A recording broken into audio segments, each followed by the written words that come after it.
People ask me why so many Jewish people win Nobel Peace Prizes. And I never know how to answer that without smiling. Not because the question is stupid, but because the answer is sitting right there in plain sight and nobody seems to see it. Einstein is a good place to start. So here's what the world decided about Einstein. That he was a genius. That he was born different. That his brain just worked in a way that others simply did not. And that explanation made everyone feel better. Because if he was just born like that, then nobody else has to think too hard about why they're not like that. But here's the thing about Einstein that the genius story just skips over. He failed his entrance exam to university. He worked as a patent clerk for years, reading other people's ideas all day long. This is the part they skip in the biography, the years of stillness, the years of just thinking, not publishing, not impressing anyone, just sitting with one question until the question broke open. And in 1905, a single year, published 4 papers that changed physics permanently. The photoelectric effect, Brownian motion, special relativity, and that equation you have seen on every t-shirt since. 4 papers, 1 year, from a patent clerk. What was he doing before that year? What was he practicing? I'm not surprised about Einstein. Not because I'm arrogant, because I knew the tradition he grew up inside. And that tradition has been producing this kind of mind for a very long time. Long before anyone has been giving prizes for it. Here's the problem with the genius explanation. If Einstein was just born brilliant, then you can't learn from him. You can only admire from him. And admiration is comfortable. It requires nothing from you. But if Einstein had a practice, something he did, something he was trained from childhood, something his tradition handed him, then the story changes completely. Because a practice can be learned. Admiration keeps you small. Practice makes you capable.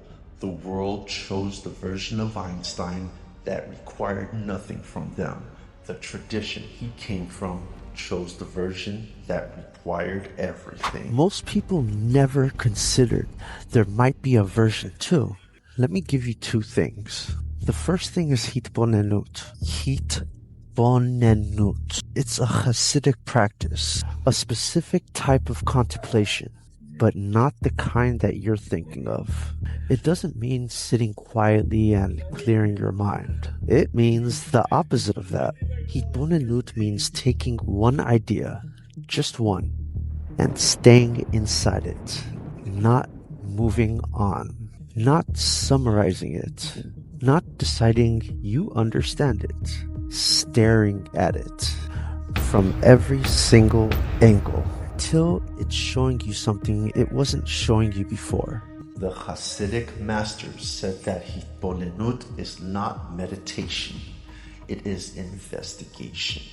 You are not emptying your mind, you are filling it with one thing completely until that one thing has no choice but to give up its secrets. Einstein called this thought experiments. He would imagine himself writing on a beam of light, not calculating, not writing equations, just being inside the question, living inside it until the question told him something. He said himself, imagination was more important than knowledge. And the Baal Shem Tov said something almost identical 200 years earlier. He said the mind that truly contemplates a thing becomes that thing.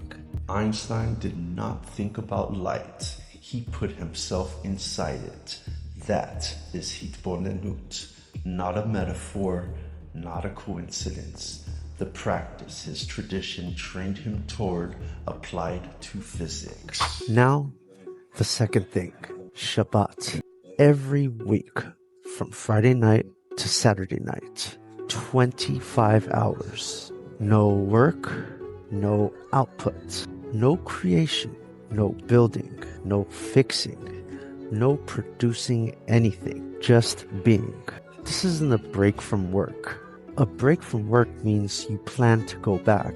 Shabbat is a complete stop, a different mode of existing entirely. Neuroscience now calls this the default mode network, the state the brain enters when it is not producing, when it is allowed to connect things it has been gathering all week without knowing it, the state where the deepest insights arrive. The Torah institutionalized this state 3,000 years ago and made it a commandment. One day, every week, your brain gets to do what it does best without interference. Einstein's family wasn't deeply observant, but he grew up surrounded around that Jewish rhythm of rest, and he spent his life talking about the importance of doing nothing productively, of sitting, of letting the mind wander, of not forcing the answer. He didn't come up with relativity at a desk, pressing hard, trying to figure it out. He came up with it after years of sitting beside the question, of letting it be, of Shabbat mode thinking applied to physics. The web does not rush. The spider does not force the connections. It places each thread and then gets out of the way. That is what Shabbat does to the brain. It places the thread and then it gets out of the way. Let me ask you something. When was the last time you stayed inside one question long enough for it to actually tell you something? Drop your answer in the comments. I want to know. Here's what these two practices actually do together. Hitbonenut trains you to actually go deep into one thing, and Shabbat gives you the conditions to connect things while you are not watching. You spend the week going deep into one idea, one question, one problem. You feed the mind completely, and then on Shabbat you stop. You do not push, you do not force, and the mind now fully rested, now no longer being interrupted by output, starts making connections on its own. That is where the insights live, not in the pressing, in the stopping. The insight does not arrive during the pressing.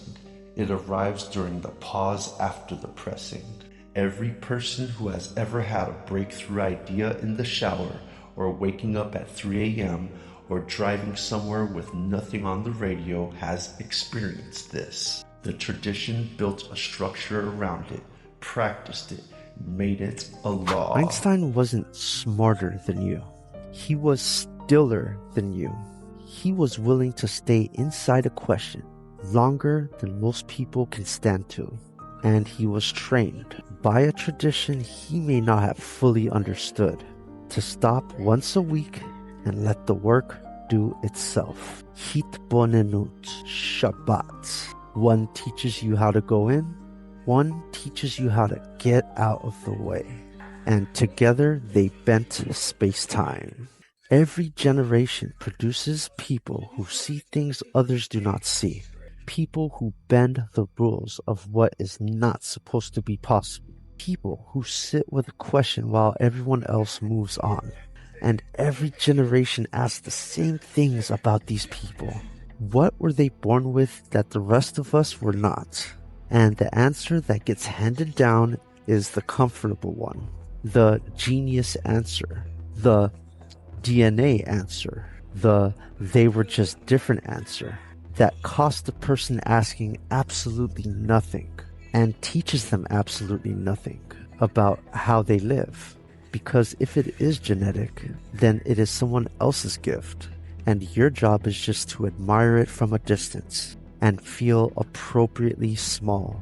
And I want to talk directly to whoever is watching this right now, who have been handing themselves this answer, who has been watching people build extraordinary things and telling themselves that the gap between those people and themselves is something they were born on the wrong side of.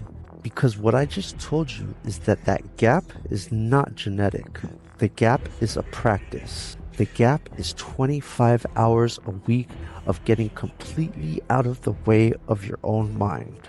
The gap is the willingness to stay inside one question while everyone else has already moved on to the next thing and the next thing and the next thing after that. The gap is Hitbonenut.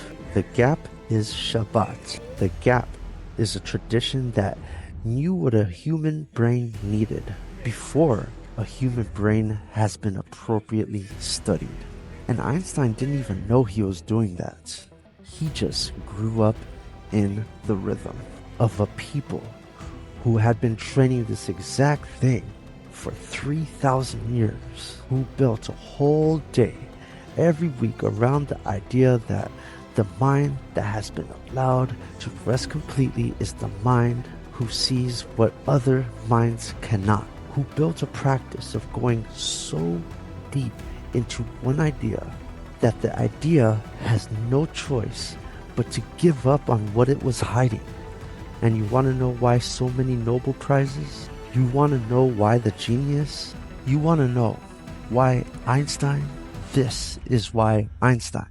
Not the DNA, not the accident of birth, the practice. They called it genius when they saw what the practice grew. We called it Shabbat and we called it Hitbonenut. And we've been calling it since Sinai too. You don't have to be Jewish to practice Hitbonenut. You don't have to be Jewish to practice a Shabbat. You just have to be willing to do two things that almost nobody is willing to do. Stay inside one question long enough for it to show you something, and stop completely long enough for your mind to finish the work without you. Einstein didn't bend space-time by thinking harder. He bent space-time by thinking differently.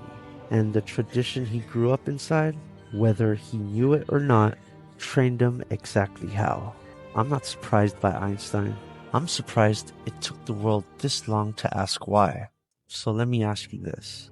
If you gave yourself one full day every week of complete rest, no output, no production, no forcing, what do you think your mind would finally figure out? Tell me in the comments. Let's build.